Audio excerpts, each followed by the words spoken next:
Convention 2016, si intitolava così la convention delle categorie che dà il programma per i prossimi 4 anni di federazioni e mestieri che sono andati al rinnovo negli ultime settimane. Una classe dirigenti di 221 imprenditori artigiani delle 7 associazioni provinciali che si sono dati appuntamento qui a Padova alla Fornace Carotta, ex Fornace, posto evocativo perché luogo di lavoro, e si è voluto lavorare per impostare per i prossimi 4 anni i driver di sviluppo delle varie categorie che ormai sono tutte interconnesse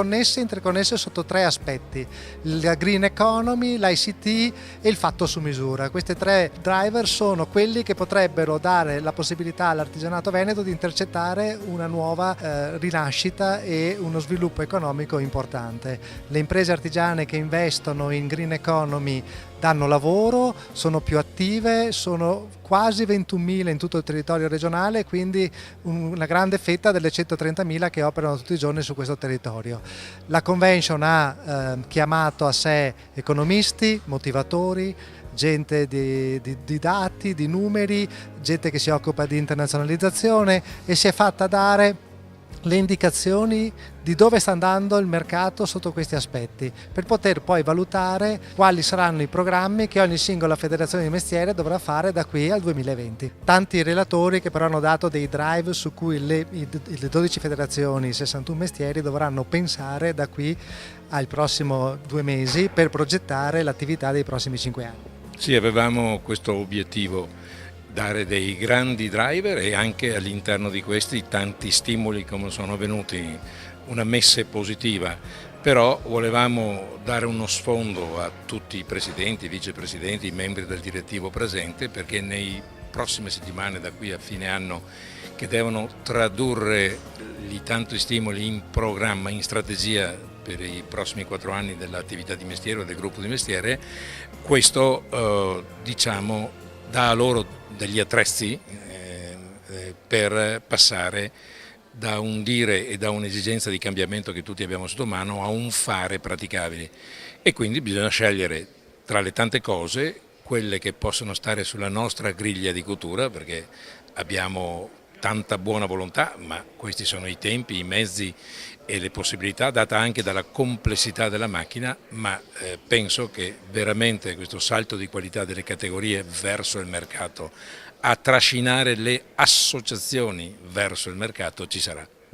4 ore intense di informazioni e contenuti, docenti universitari, motivatori, economisti, gente che si occupa di internazionalizzazione, che non si fermano però a aver dato degli spunti, ma potrebbero diventare una specie di task force di consulenti per le categorie. Sì, le persone che hanno partecipato non erano qui a caso,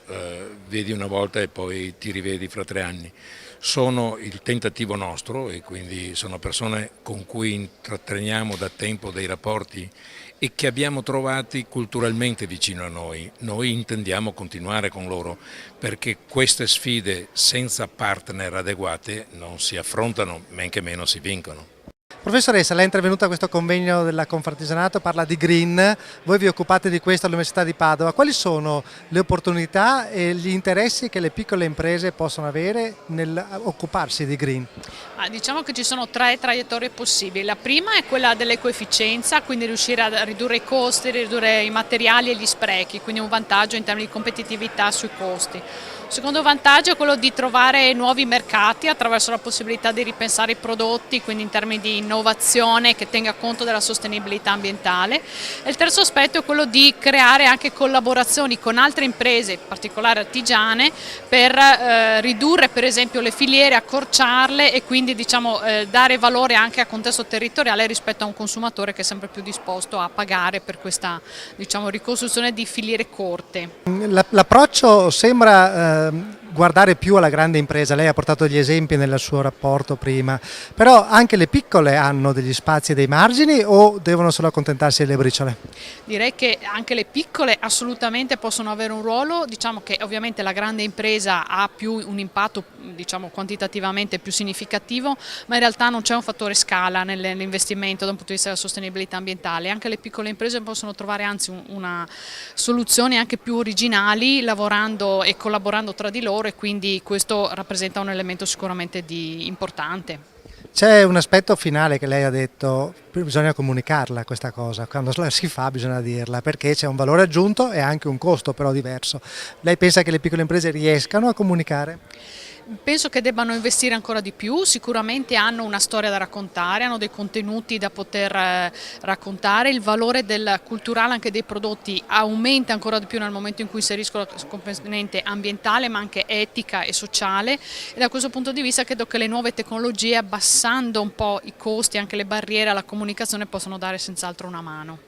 Lei ha detto una cosa durante questo convegno della Confregerato: la connotazione culturale dei prodotti è la modalità in cui le piccole imprese e l'Italia in generale deve tradurre Industria 4.0.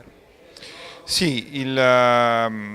gli studi più recenti anche da parte delle istituzioni hanno fatto emergere come avere prodotti culturalmente densi, il che vuol dire avere prodotti con una storia, un'anima che parlano a chi li acquista, è il tratto caratteristico del Made in Italy. A questo punto Industria 4.0 non si può pensare che faccia piazza pulita per buttarsi nel mare della standardizzazione dei prodotti anonimi, ma invece deve aiutare, innestando la tecnologia, questo universo di valore a crescere e competere nel mondo. Quindi diciamo che l'evoluzione del mercato, la green economy, il fatto su misura, il fatto dell'ICT, cioè di poter aprire le botteghe al mondo perché in realtà tutti possono vederti, sono dei drive di sviluppo che l'artigianato deve necessariamente cogliere per affrontare il nuovo millennio? Non solo l'artigianato deve coglierlo, ma oggi siamo, proprio perché la tecnologia è cambiata ed è diventata sempre più personale, nelle condizioni migliori forse da decenni, perché anche le piccole imprese possano, sposando la tecnologia, fare grandi cose.